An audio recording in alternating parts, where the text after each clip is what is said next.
Bonjour, je m'appelle Lucien, j'ai 24 ans, je suis actuellement en formation pour devenir accordeur de piano. Je suis en alternance, donc 2 semaines à Item et 4 semaines chez Anamorphose, un magasin de piano sur Nantes.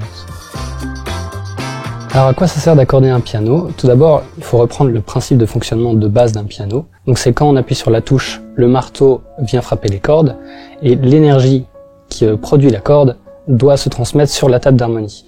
Pour que l'énergie puisse se transmettre sur la table d'harmonie, il faut appliquer une certaine tension, et au fil des années, si on n'accorde pas le piano, la tension elle diminue, et ça fait que la transmission elle est moins bonne sur la table.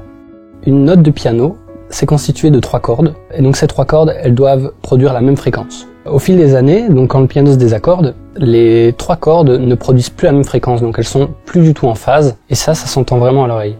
Alors le premier outil pour accorder un piano, c'est ceci, donc c'est une clé d'accord, qui va nous permettre de tourner les chevilles et pouvoir accorder les pianos. Ensuite, vu qu'une note est constituée de 2 ou 3 cordes, il va falloir à chaque fois isoler des cordes, et avec ça, on va utiliser des coins qui sont en feutre. Donc on a ici la bande de feutre qui va nous permettre de réaliser notre partition.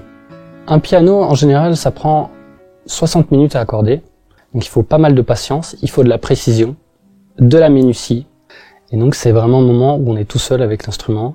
On crée vraiment un lien et on essaye de le faire fonctionner et de comprendre comment il est conçu aussi. Et ça apporte vraiment beaucoup de calme.